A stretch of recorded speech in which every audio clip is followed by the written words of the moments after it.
Bueno, buenas tardes. Vamos a tener una clase especial, un 24 o 25 de marzo de 2020. Primero que nada, quiero agradecer al equipo de OpenFin que nos ha dado la oportunidad de poner este video extra a los materiales del curso. Históricamente, si este video dura algunos años, recordarán que esta era la época del coronavirus. Así que agradezco especialmente al equipo de OpenFin porque en esta situación, digamos, permitir que los estudiantes no se tengan que mover y que el docente se mueva para que todos los estudiantes accedan a través de sus casas, digamos, al material, me parece que es algo importante y que va en línea con lo que el país está demandando en estos momentos. Bien, vamos a ver un tema que está cerrando el curso y tiene que ver con la noción de lo que se llama multiestructuras. Las multiestructuras tienen varias aplicaciones o estructuras múltiples. Cuando uno implementa un tipo abstracto de datos, puede querer elegir más de una estructura de datos por razones de eficiencia, pero también si no trabajamos con tipos abstractos de datos, que es lo que se vio en el tema anterior, diseñar estructuras eficientes, aunque no haya una capa de abstracción, también es muy relevante. Es un tema eminentemente práctico, pero que tiene algunos aspectos integradores y que, bueno, me parecía o nos parece relevante señalarlos en este final de curso. Tiene mayor notoriedad cuando uno dice, bueno, tengo por ejemplo que representar, implementar un mapping o un conjunto, una base de datos podría ser, y tengo ciertas restricciones de eficiencia que quiero garantizar. Y cuando hablo de eficiencia, recordamos a lo largo de todo el curso, vimos que la eficiencia se puede dar en tiempo de ejecución o en espacio de almacenamiento. Entonces, lo que puede pasar muy a menudo es que para representar esa colección o ese conjunto bajo ciertas restricciones, algunas estructuras sean adecuadas para algunas operaciones y no para otras y viceversa. Es decir, muy probablemente nos pasa que no hay una estructura que resuelva el problema de manera óptima. Entonces, para entender un poco lo que estoy diciendo, vamos a ver una serie de ejemplos, de problemas, y vamos a ir ilustrando a qué me refiero con esto de multiestructuras. Arranquemos con un ejemplo en el mundo del fútbol, ¿no? El ranking de la FIFA. Supongamos que queremos mantener una escala de equipos de fútbol, en la que cada equipo está situado en una posición. Los equipos nuevos se agregan en la posición más alta o la base de la escala. Y bueno, obviamente el que está en el puesto 1 es el mejor equipo de este ranking. ¿Está? Supongamos que queremos algunas funcionalidades básicas, como que un equipo pueda retar a otro o desafiarlo. Por ejemplo, vamos a restringir diciendo que un equipo en el puesto I puede retar o desafiar a un equipo en el puesto inmediato anterior, es decir, en el puesto I-1. ¿Y cuál es la idea? Que si le gana, intercambia el puesto en el ranking de la FIFA con ese equipo. Entonces la idea es pensar primero este problema, pensar una representación para esta situación. ¿Ok? Hay algunas operaciones clave que podrían tener sentido en lo que acabo de expresar en el entorno del problema. Por ejemplo, primero darnos cuenta de que lo que quiero representar es una correspondencia de puestos con equipos o equipos con puestos, pero es básicamente eso lo que estamos queriendo representar acá. ¿Tá? O sea, podemos pensar que los equipos son cadenas de caracteres, son strings, y los puestos son numéricos, números naturales desde el 1 en adelante.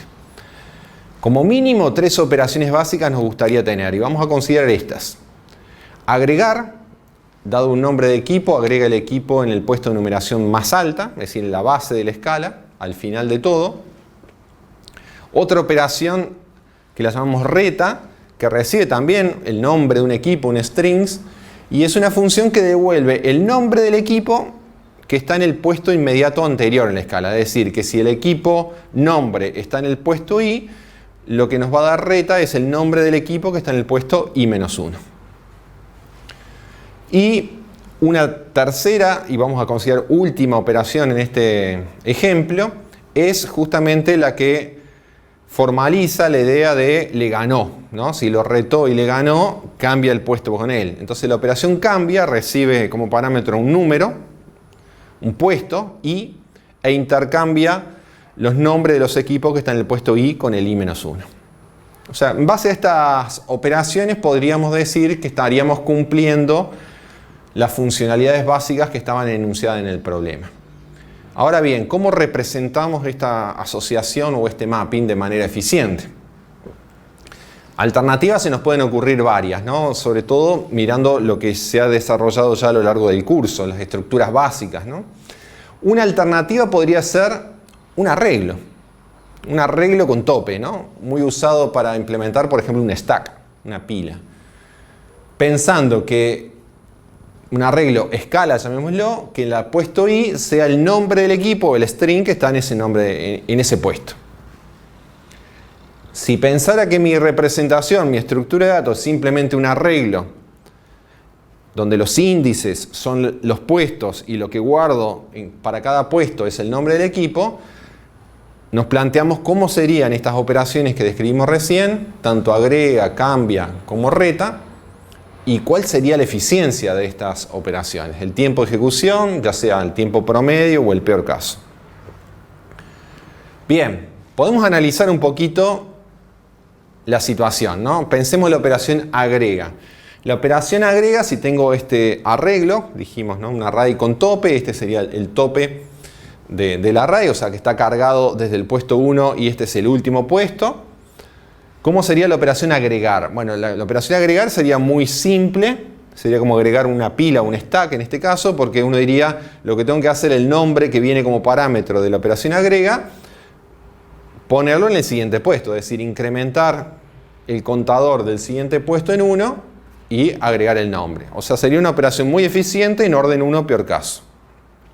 La operación reta, ¿qué es lo que hacía? Bueno, recibía el nombre de un equipo y nos daba el nombre del equipo en el puesto anterior. Bueno, acá ya tenemos una pequeña dificultad en eficiencia. ¿Por qué? Porque para encontrar ese nombre, parámetro de reta, yo tengo que hacer una búsqueda.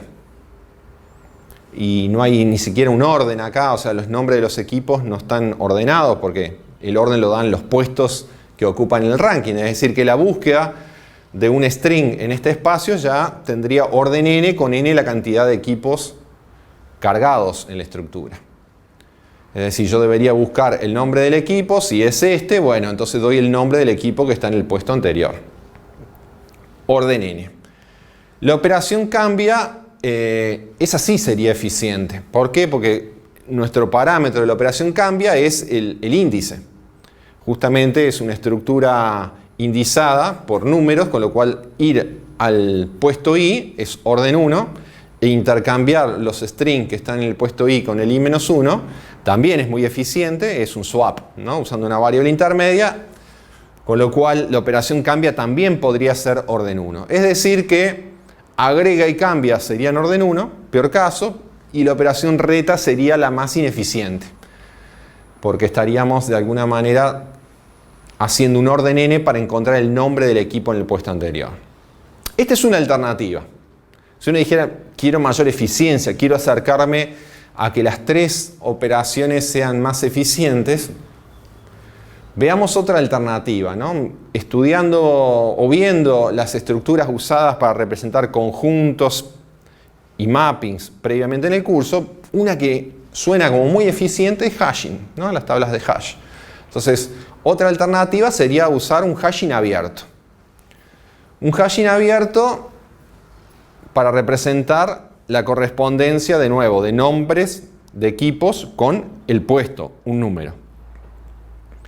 Acá tenemos que hacer ciertos supuestos, porque hashing no siempre me da la eficiencia de orden 1 promedio. Teníamos que garantizar un par de cosas. Primero, que la función de hash que yo escoja permita distribuir con igual probabilidad, es decir, que todos los nombres de equipos son igualmente probables, y después que el número de equipos probables que yo puedo agregar a ese ranking está acotado, o sea, hay un número y que lo puedo hacer proporcional al número de buckets que va a tener este hashing, o sea, hacer el número esperado de elementos proporcional al número de lugares que voy a tener de acceso directo en los buckets de hashing. Si pienso entonces en esa representación, nos volvemos a preguntar cómo son las operaciones, agrega, cambia y reta, cómo sería su algoritmia y cuál es la eficiencia. A ver si mejora la representación anterior. Acá vale un comentario, porque uno tiende a pensar siempre que un hash es muy eficiente. Bueno, vamos a ver que dependiendo del contexto, o en este caso del problema, puede no serlo tanto. Consideremos entonces esta opción. Tenemos la tabla de hash con B buckets y tenemos, supónganse, cargados estos equipos. Fíjense que lo que estamos guardando en la lista para cierta posición es el nombre del equipo y el puesto. Por ejemplo, Uruguay está en el puesto 2, Brasil está en el puesto 4. Y si están juntos en esta lista, lo que quiere decir es que la función de hash a Uruguay y a Brasil les asignó la misma posición. No la posición en el ranking, sino justamente la posición en la tabla de hash. Es decir, que la función de hash aplicada a Uruguay y la función de hash aplicada a Brasil nos da el mismo lugar. Lo mismo en Francia y Argentina, pero por ejemplo Alemania le dio otra posición. Es decir, no tiene nada que ver el numerito del arreglo con el numerito que está acá. Esta es la posición del ranking y esta es la posición que le da la función de hash. Primera cosa a mencionar, porque suele ser una confusión bastante habitual. Entonces la representación sería un arreglo de listitas que guardamos, fíjense en los nodos, tres campos, ¿no? Un string, un puesto que es un número y un campo siguiente para el siguiente nodo de la lista. Se sugiere acá tener, además de este arreglo de listitas, un número, siguiente puesto, llamémoslo así, al igual que teníamos en el caso del array con tope. ¿Por qué? Porque bueno, si yo quiero agregar, vamos a la primera operación, un nombre de equipo, ¿qué es lo que haríamos? Bueno, lo que haríamos es aplicar la función de hash al nombre, nos va a dar una posición de 0 a b-1, suponiendo que la función de hash es buena y distribuye con igual probabilidad, podría ser que le toque cualquier lugar. Por ejemplo, supónganse que le toca la posición 2 de la tabla de hash, donde ya tenemos Alemania en el puesto 3. ¿Qué tendríamos que hacer ahí? Y bueno, acceder directamente al numerito que nos dio hash de nombre, agregar un nodo y encadenarlo a esta lista. ¿Con qué puesto? Y bueno, el agregar iba con el puesto de numeración más alta, es decir, usaría el siguiente puesto, sumándole 1, diciendo, bueno, si vas a ingresar en la escala, te toca el puesto más alto existente ahora. Pero aplicar la función de hash, venir y crear el nodito que lo puedo enlazar al comienzo de la lista, sería orden 1 promedio. Es más, si no tengo que recorrer la lista, sería orden 1 peor caso. Entonces, agrega sería una operación muy eficiente. ¿Qué pasa con la operación reta? La operación reta, de nuevo, recibía el nombre de un equipo y nos tenía que retornar el nombre del equipo en el puesto anterior. Bueno, si tengo el nombre del equipo, vuelvo a aplicar la función de hash.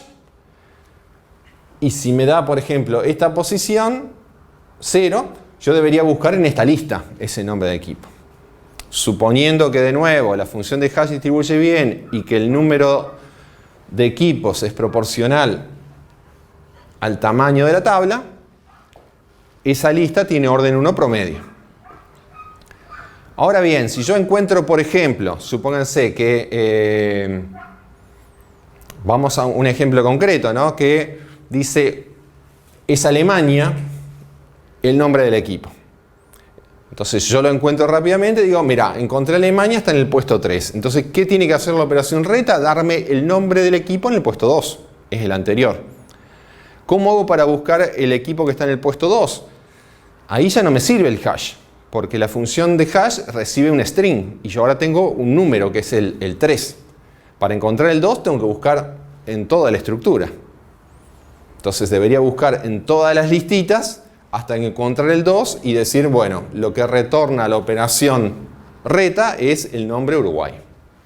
Es decir, que ya no es orden 1 ni promedio, es orden n, porque tengo que recorrer toda la estructura. La operación cambia tiene una dificultad similar. ¿Por qué? Porque recibe como parámetro un número, una posición, Y la función de hash, de nuevo, no me ayuda porque la función de hash es para strings, es decir, buscar un numerito en toda esta estructura ya no es orden 1, es decir, que ya tendría un orden n. Si hacemos la evaluación completa y la comparamos con la anterior, uno diría, agrega es eficiente, pero estas dos operaciones no son muy eficientes. Entonces, ¿cómo mejoramos? Si lo comparo con el array con tope, me diría, es mejor aparentemente el array con tope que esta opción. Ahora viene la alternativa 3. La alternativa 3 justamente es la multiestructura. Es decir, si ninguna alternativa por separado resuelve el problema de manera eficiente, ¿qué pasaría si combinamos las dos estructuras? Compartiendo información, incluso para optimizar la memoria. ¿Qué tenemos en esta gráfica? Bueno, seguimos teniendo nuestra tabla de hash. Vamos por lo último que vimos. Acá tengo las mappings cargados, ¿no? Francia puesto 1, Argentina puesto 9, Alemania puesto 3, etc. Y tenemos el arreglo escala.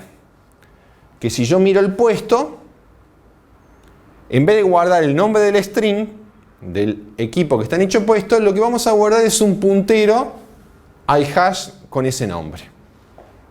Es decir, en vez de guardar en el puesto 1 está Francia, lo que hago es guardar la dirección del nodo en el hash que tiene Francia. ¿Ok? Ahí combinamos las dos estructuras. ¿Cómo serían estas operaciones ahora? Digamos. La operación agrega, ¿qué debería hacer en todo este mapping? Fíjense que es como que los datos están compartidos, los datos son estos, ¿no? Están compartidos con dos accesos. Un acceso que es el hash, que me permite acceder, dado el nombre del equipo, acceder a la información. Y otro acceso que es al revés, cuando yo tengo el puesto y quiero acceder a la información de los equipos en ese puesto. Es decir, tengo un doble acceso. Por eso es una multiestructura. Pero los datos están representados acá una sola vez con dos accesos. No es que los duplicamos, sino justamente, fíjense, si acá Francia tuviera más información, en vez de guardar toda la información acá y guardarla acá, yo lo que estoy guardando acá es un puntero. Es decir, que estoy minimizando la cantidad de información que tengo que guardar en cada lado. Es decir, no solo estoy buscando optimizar eficiencia en tiempo de ejecución, sino también espacio de almacenamiento. No quiero duplicar información, sino que quiero compartir información en una estructura. ¿Cómo serán las operaciones ahora? ¿Qué haría la operación agrega? Y bueno, si tengo más de ahora de un acceso, voy a tener que dejar consistente la estructura después de cada operación. La operación agrega, ¿qué debería hacer sobre el arreglo? Y sobre el arreglo debería, o primero pensemos la operación agrega sobre el hash. Yo tengo el nombre. ¿Qué es lo que hago? Le aplico la función de hash. La función de hash me dice es este lugar. Entonces vengo y agrego en esta listita el nombre del equipo, que es un parámetro de la operación agrega, y el puesto sería el siguiente puesto. Siguiente puesto más 1, agrego el nodito. ¿No? Ahí lo hago directamente. Después, ¿qué debería hacer? Venir a este arreglo y en el siguiente puesto, donde acabo de agregar, poner un link al nodito que acabo de crear. De nuevo, no estoy recorriendo estructuras porque acá accedí directo y acá con la función de hash voy directo a esta lista. Es decir, es eficiente y tenemos ahí el orden 1. ¿Cómo es ahora la operación reta?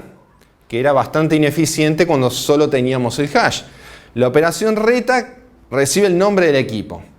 Volvamos a nuestro ejemplo de que, por ejemplo, Uruguay reta a Francia. ¿Tá? Y vamos a suponer que después le gana. Uruguay reta a Francia. Entonces digo, si el parámetro reta es Uruguay, yo aplico la función de hash con el nombre Uruguay hasta que encuentro el puesto. Digo, Uruguay está en el puesto 2. ¿Qué tiene que retornar la operación reta? Es el nombre del equipo que está en el puesto 1, que es el i-1. Al 2 le resto 1. ¿Cómo hago? ¿Lo busco en todo el hash? No, voy al puesto 1, navego por este puntero y digo, es Francia. Es decir que puedo saber el nombre del equipo en el puesto anterior sin recorrer todos los datos de la estructura. y tendría de nuevo un orden 1 promedio. El orden 1 promedio para encontrar Uruguay aquí, pero después todo esto es peor caso, porque yo tengo el 2, le resto 1, vengo al 1, accedo acá y tengo el nombre Francia. Por último, la operación cambia, ¿qué debería hacer en este escenario? Bueno, supongamos que Uruguay le ganó a Francia. ¿Qué quiere decir? En nuestro ejemplo, que deberían trocar las posiciones. Es decir, Uruguay debería pasar al puesto 1 y Francia al puesto 2. ¿Cómo hago efectivo eso? Primero notemos una cosa, que este nodo, Francia, y este nodo Uruguay, no pueden cambiar de lugar en el hash. ¿Por qué? Porque, de nuevo, la función de hash al nombre Francia y al nombre Uruguay le va a seguir dando las mismas posiciones, no importa en qué puesto cambió en el ranking. Es decir, que este nodo tiene que estar acá y este nodo tiene que estar acá, si no la función de hash no lo va a encontrar. Lo que tenemos que cambiar son los puestos. Entonces, ¿qué hago? La operación cambia, nos da un i, ¿no? Supónganse que digo, el i que me dio es 2. Entonces digo, el 2, vengo y encuentro Uruguay. ¿Ok? ¿Con quién cambia si tengo el 2? Con el 1. Entonces vengo y encuentro Francia. Ya tengo identificados los dos nodos con los punteros. Ahora que tengo los nodos, ¿qué tengo que hacer? Dijimos que los nodos no los puedo cambiar de lugar. Entonces lo que tengo que hacer, básicamente, si tengo Uruguay y tengo Francia, es cambiar las posiciones. Acá poner un 2 y acá poner un 1. ¿Y qué más tengo que hacer? Estos dos punteros, cambiar, también hacer un swap. Es decir, ahora el puesto 1 pasa a ser este y el puesto 2 pasa a ser este. De nuevo, es cambiar dos direcciones de memoria, dos punteros, lo hago directamente en orden 1. Conclusión. En este ejemplo, con la multiestructura, lograríamos las tres operaciones en orden 1, peor caso o promedio. Compartiendo información, obviamente la estructura se hace un poco más compleja de mantener, pero es mucho más eficiente. Este es el concepto básico de multiestructura.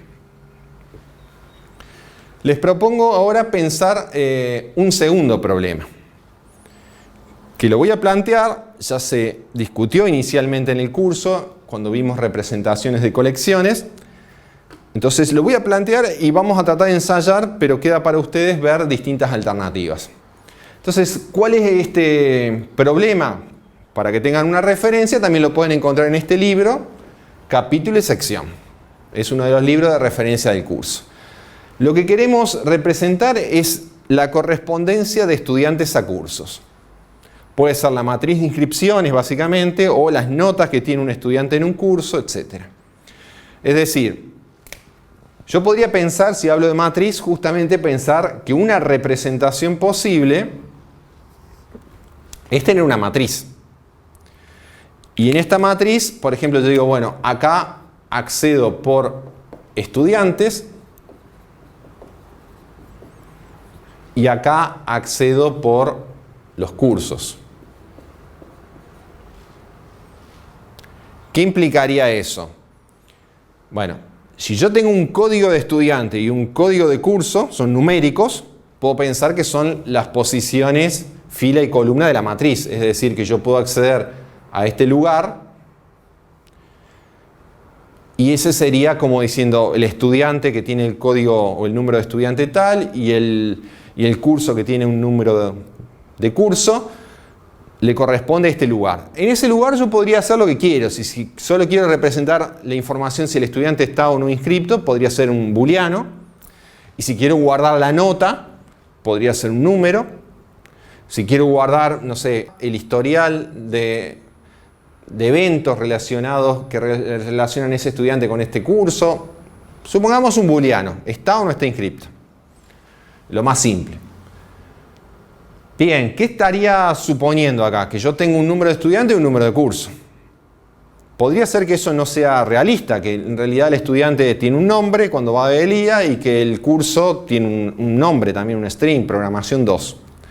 Entonces, una alternativa sería justamente, mirando el ejemplo anterior de la correspondencia del ranking de la FIFA, pensar que yo, bueno, si no tengo un número de estudiante, yo podría tener un hash que relacione el nombre del estudiante con el número.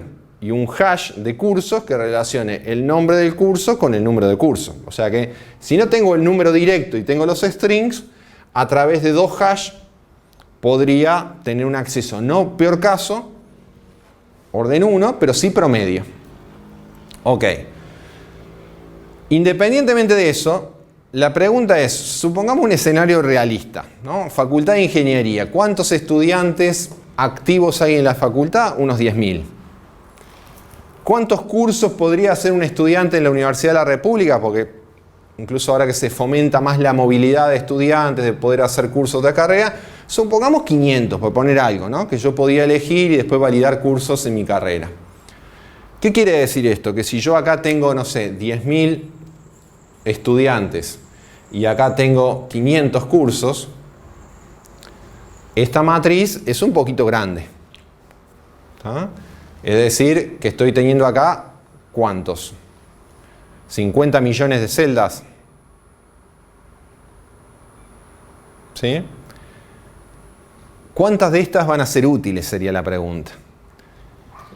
O sea, si pienso que la inscripción a un curso es tener un 0 o un 1, estoy o no estoy inscrito como si fuera un booleano, la pregunta sería, por ejemplo, tomo un estudiante.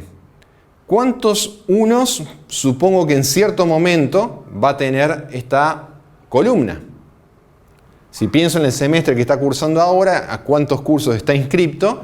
Uno diría, bueno, está inscripto a 3 cursos, 2 cursos, 4 o 5 y se está muriendo el estudiante en este momento. Supongan hay 5 unos marcados acá en la matriz de inscripción en este momento en Bedelía. ¿Qué quiere decir? Que el resto, 495 por decir algo, son ceros. Porque no está inscripto. Solo en 5 estaría inscripto. Por otro lado, pensemos al revés. Un curso, si yo tengo un curso, ahora miremos la fila. Si miro la fila, uno diría, ¿cuántos unos espero encontrar acá? Y son los unos que corresponden a los estudiantes que están inscriptos en el curso. Programación 2, típicamente, un curso masivo, 400 estudiantes, pero de los 10.000 es un porcentaje bastante menor.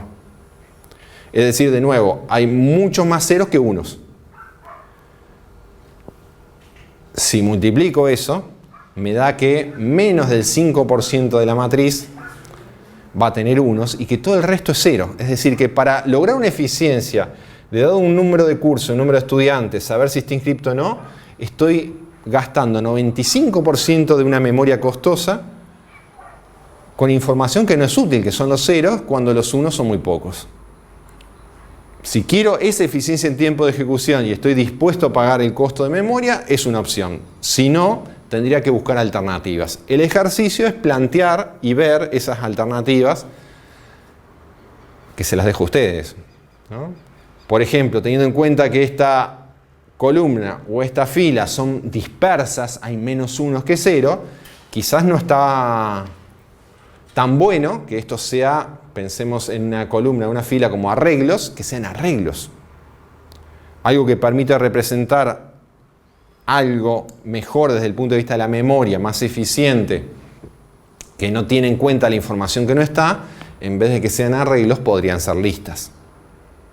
Es decir, tener una matriz dispersa representado con nodos de lista. Bueno, les dejo con todo este planteo, todas estas opciones para pensar y diseñar una multiestructura que sea eficiente, no solo ahora en tiempo de ejecución, sino también en espacio de almacenamiento. Acá el foco en este ejemplo no fue tanto puesto en el tiempo de ejecución de operaciones, sino más bien en el costo que puede tener el almacenamiento.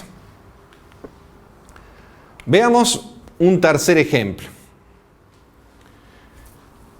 Un ejemplo que tenga que ver con competencias, de nuevo, ¿no? Por ejemplo, este problema dice, se desea una estructura de datos para mantener información de atletas que han participado en la competencia de los 100 metros llanos en los Juegos Olímpicos en los últimos 20 años. Los datos que interesan sobre cada competidor es la posición que obtuvo del 1 al 8 y el año en el que compitió. Cada competidor está identificado por un código entero que es único, y si un atleta participó más de una vez, va a aparecer en el puesto con la posición mejor que obtuvo. Es decir, que en el histórico lo que estamos guardando es su mejor posición. o deberíamos guardar su mejor posición.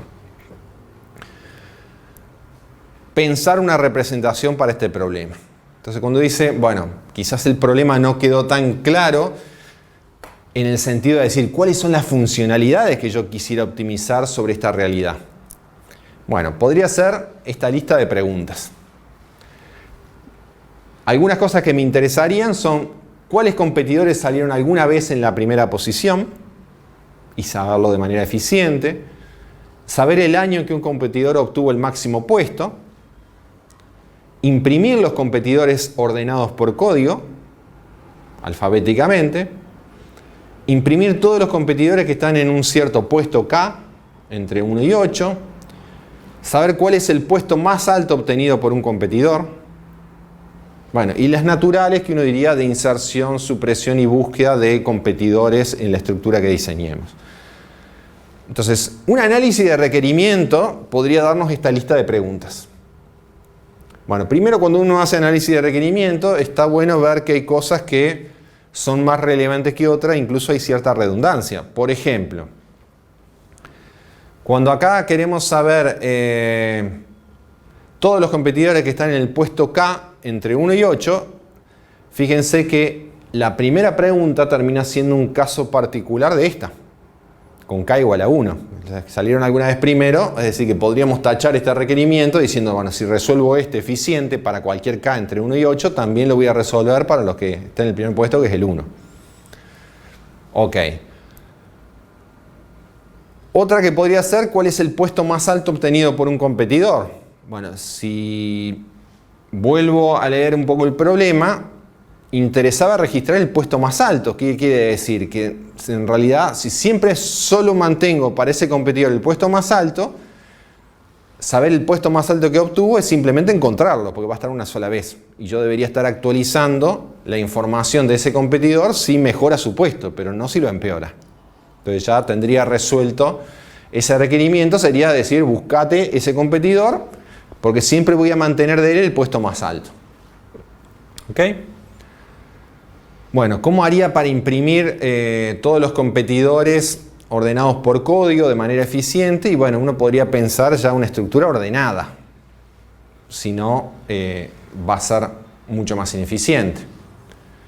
Y después, otra cosa es, si miro este otro listado, los competidores que están en cierto puesto. Entonces, una opción, incluso para hacer estas operaciones medianamente eficiente de inserción, supresión y búsqueda, es pensar, por ejemplo, que tengo un árbol binario de búsqueda, en principio, un ABB de competidores. Es decir, vamos guardando en este ABB noditos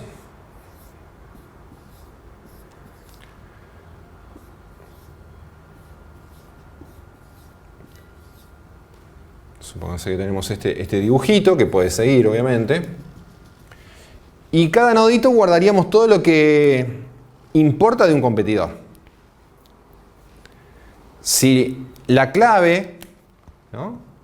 La clave es el código del competidor, entonces yo lo tendría ordenado por código. Luego, si es así, imprimir todos los competidores ordenados por código es un recorrido en orden, in order, de este árbol, que ya lo vimos en el curso, es decir, un recorrido in order de este árbol me daría todos los competidores ordenados por código, en orden n, siendo n la cantidad de competidores cargados. O sea, eso sería eficiente. Ahora, ¿cómo lograría saber qué competidor está en cierto puesto K de manera rápida? Bueno, esta información o esta estructura no me da esa información porque es rápida relativamente buscando por el código, pero no por el puesto. ¿Qué podría ser una alternativa?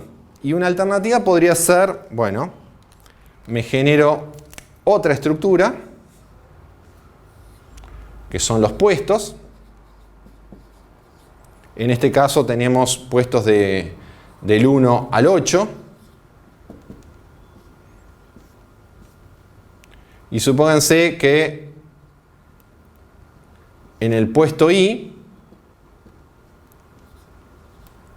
en el puesto I, yo quisiera tener la lista de los competidores que están en el puesto I. Y podría ser que, bueno, esta lista, si este competidor está en ese puesto y este competidor está en ese puesto y, por ejemplo, este competidor está en ese puesto y no hay más en ese puesto, pensar que esta lista tiene la información de los competidores que están en el puesto I. Es decir, que el árbol, además de tener su estructura izquierdo-derecho que representa el árbol, podría ser que los nodos a su vez tuvieran otra información, que es el competidor que está en el siguiente puesto, en el mismo puesto que él. Es decir, que este nodo ser parte de un árbol, pero a su vez parte de una lista. De la lista de los que están en ese puesto. Es decir, si tuviera dos competidores en el puesto 1, por ejemplo, este y la raíz, uno diría, ¿cómo accedo a todos los competidores que están en el puesto 1? Bueno, navego por el puntero hasta que se acabe. Entonces esa sería la lista de los competidores que alguna vez estuvieron en el puesto número 1. Como vemos, esto ya de nuevo es una multiestructura porque puedo acceder al árbol. Naturalmente, cuando busco por código a través de su raíz, o puedo acceder a los competidores por el puesto, que es un arreglo de punteros, pero donde las listas de nodos no se representan redundantemente, sino que justamente los nodos son compartidos con el nodo del árbol. Es decir, que cada nodo va a tener una información del competidor, tiene un puntero izquierdo-derecho para el árbol, pero además tiene un puntero para el siguiente competidor que está en el mismo puesto. Eso nos permitiría estos dos listados, que pueden ser clave para la persona que quiere saber información de los competidores, nos permitiría resolverlo de manera bastante eficiente. Ahora la inserción, supresión y búsqueda, bueno, sería actualizar cada vez esta estructura que tiene dos entradas de manera eficiente. ¿Cómo es? Vamos a ver en este tercer ejemplo cómo sería la representación, la estructura que de alguna manera concreta o concretiza este dibujito. Bueno, tendríamos los nodos, pensemos estos nodos azules, sería toda la información del competidor, qué código tiene obviamente porque es la clave, el año, el puesto, un numerito, y bueno, y toda la información que quisiéramos guardar de ese competidor. Ahí puse solo 3. Los dos punteros, izquierdo-derecho, que serían los punteros que corresponden al árbol, es decir, los azules. Y un puntero que es el siguiente en la lista por puesto, es decir, el que acá dibujé con rojo. ¿Ok? Es decir, que el nodo es compartido por un árbol y por una lista. La estructura principal, la que me permite acceder a esto, tiene entonces dos accesos. Este struct que le estoy llamando resultado 100 metros. Por un lado puedo entrar por la raíz del árbol, que es de tipo puntero a nodo, o sea que sería este campo, o puedo acceder a la estructura por el arreglo de puestos de tamaño 8, que son punteros a nodos. ¿Ok? En base a eso, como ejercicio les dejo, por ejemplo, escribir este procedimiento, que es una actualización que tiene que ver con borrar un competidor. Es decir, que si me dan la estructura, un puntero a esa estructura que tiene dos accesos, y me dan el código de un competidor, yo lo quisiera eliminar. Ahora bien, veamos en el dibujito qué implica eliminarlo, porque hay algo interesante a marcar acá sobre las multiestructuras. Si yo quiero eliminar un competidor, supónganse que está en el puesto I, uno diría, ¿qué es lo que tengo que hacer? Y bueno, tenés que, cuando eliminás, hacerlo consistentemente, tanto de un acceso como del otro, porque si no, la próxima vez que vaya a hacer algo sobre la multiestructura está rota. Entonces, si yo quiero eliminar el competidor, y supongamos que es este, el que se tiene que ir. Entonces, uno diría, se tiene que ir por un lado del árbol, pero también se tiene que ir de esta lista. Entonces ahí es como que tengo que hacer dos eliminar. Bueno, ahí aparece lo que se suele llamar, cuando uno hace actualización, ya sea de inserción y borrado, hay operaciones que son lógicas y otras que son físicas. En el caso del borrado, la primera operación que podría hacer es lo saco de la lista de puestos de manera lógica, es decir, lo desengancho, pero no borro el nodo. Y después, cuando lo voy a borrar del árbol, ahí sí hago el borrado físico. No solo lo desengancho, sino que lo libero. Es decir, en el borrado lógico, ¿qué debería hacer? Si yo sé que está en el puesto I, entonces recorro esa lista por puesto y lo que tendría que hacer acá es encadenar este con ese, sacando este enganche. Ahí, lógicamente, lo desenganché del puesto I. Pero fíjense que el nodo sigue estando. Entonces hice un borrado lógico. Si yo lo busco por puesto, ya no está más. Ahora, ¿cómo hago para, en la segunda estructura, liberarlo? Bueno, ahora sí, en la última estructura, que en este caso elegí el árbol, podría haber sido al revés, hago el borrado físico. El borrado físico es borrar este elemento del árbol. Y ahora no solo es desengancharlo y dejar bien los punteros, sino es liberar la memoria de ese nodo. Uno libera la memoria cuando ya lo desenganchó de todas las estructuras, porque si no las otras quedan indefinidas. Entonces por eso siempre uno hace los borrar lógico y al último hace el borrar físico. Cuando hago una inserción es justo al revés. La primera vez creo el nodo, hago una inserción física y después si tengo ese nodo se accede desde varias estructuras, lo que voy haciendo después que creé el nodo son los enganches lógicos. Es decir, voy actualizando las referencias, pero el nodo se crea una sola vez. El objetivo vuelve a ser de nuevo, no solo tener eficiencia en tiempo de ejecución, sino en espacio de almacenamiento. Uno diría, ¿por qué no tener los nodos acá repetidos para esta estructura y para esto? O sea, como si fueran disjuntos, duplicados. Y porque estaría consumiendo más memoria, esa sería la respuesta. Tener solamente accesos por acá y por acá a la misma información hace que esto sea mucho más eficiente en tiempo de ejecución y en espacio de almacenamiento. Bien, vamos a ver ahora un último ejemplo. Hay un quinto, pero este va a ser un ejercicio para ustedes, que es un ejercicio también bastante común, ¿no? Sobre todo tiene que ver con la jerga a veces de las bases de datos, ¿no? Cuando uno quiere en una compañía tener información de los empleados, por ejemplo, y esos empleados se pueden representar, es como que tengo múltiples claves, ¿no?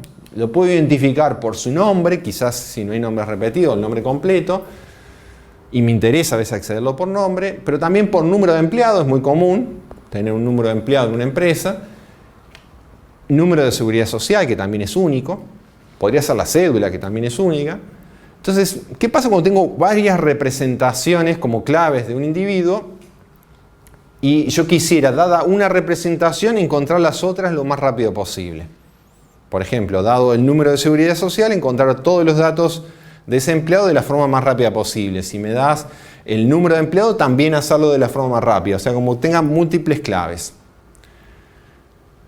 Supongamos que en este problema se sabe que la cantidad de empleados puede estimarse en un cierto valor K, es decir, que yo puedo conocerlo a priori, el tamaño de mi empresa, y que ese K se puede ir redimensionando, pero a priori es conocido. Entonces se quiere o se sugiere pensar una estructura para resolver este problema. ¿Cuál es el problema? Acceder a esa base de datos por alguna representación tratando de encontrar las otras lo más rápido posible. ¿Okay? Evitando, obviamente, redundancia de información para optimizar memoria. Entonces, en este ejemplo le vamos a pedir lo que acabo de mostrar para el ejemplo de los competidores de los 100 metros llanos, ¿no? O sea, definir, primero pensar un dibujo que sería el diseño de la estructura o multiestructura, después definir la estructura en C++ que representa ese dibujo y hacer operaciones, ¿no? O sea, una vez que tengo la estructura, bueno, cómo doy una alta, una baja, etcétera, de un empleado en la estructura. En nuestro caso, vamos a tomar como ejemplo cómo hago para, dada la representación de un empleado, su nombre, encontrar los otros dos claves lo más rápido posible, su número de seguridad social y su número de empleado. ¿Ok? Bien. Una representación podría ser rápida en promedio, un hash. Porque sabemos que hay un tamaño máximo, puedo diseñar el número de buckets en función del tamaño esperado, que es y tengo de alguna manera, cada tabla de hash va a tener una función de hash, pero dos de ellas tienen dominio entero, que son las que tienen número de empleado y número de seguridad social, y la otra seguramente su clave sea un string, porque es el nombre del empleado. Es decir, una alternativa es tener 3 hash abiertos, con 3 claves cada uno para el hash. La estructura podría ser esto. Acá estoy poniendo la información mínima, son las 3 claves del empleado: nombre, número de seguridad social y número de empleado. Y este nodo, que va a ser, pensemos, uno originalmente lo piensa para un hash, va a ser compartido por 3 hash, porque van a haber justamente hash por cada una de las claves. Es decir, que este nodo no lo quiero repetir, entonces va a tener 3, va a ser parte de 3 listas. La lista de siguiente nombre, la lista de siguiente número de empleado y la lista de siguiente número de seguridad social. Es decir, que esta es la información de la persona y estos son los enganches que va a tener ese nodo en las 3 estructuras. La estructura entonces, ¿cuál sería? Bueno, los 3 hash. El hash de nombre, el hash de número de empleado y el hash de número de seguridad social, por ejemplo de tamaño K, y es un hash abierto a punteros a nodos de este tipo. Bien, para completar el ejemplo, vamos a ver en este sí un código. Supongamos que ya elegimos una función de hash, que es esta, que recibe el string del nombre de la persona y me da un valor entre 0 y k-1, ¿no? O sea, me da la posición del bucket del hash posible.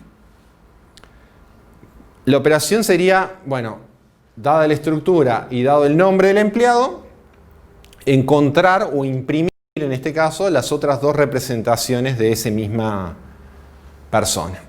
Entonces, ¿qué hacemos? Un procedimiento, porque quiero imprimir, que es este, ¿no? O sea, sin retorno, y lo que hago es definirme justamente diciendo, bueno, lo que tengo que hacer es entrarle a la estructura por el dato que conozco, que es el nombre del empleado. Entonces voy a aplicar el hash de nombre sobre la estructura. ¿En qué posición? Bueno, en la posición que me dé la función de hash de nombre de empleado, y eso me da justamente el comienzo de la lista de todos los que están en esa posición de acuerdo a la función de hash de nombre de empleado. Después, ¿qué tengo que hacer? Buscar el nodo, ¿no?, que colisionaron en esa posición. Entonces, mientras no llegue al final de esa lista, pues podría ser que no esté, y no lo encuentre, o sea, el nombre no sea el que estoy buscando, avanzo en la lista. Si el hash está bien diseñado, esta lista se supone que es promedio orden 1. Es decir, que sería bastante eficiente, ¿no? Y bueno, si salgo, pregunto si lo encontré, es decir, si el puntero es distinto de null, quiere decir necesariamente que el campo nombre de ese nodo es el parámetro.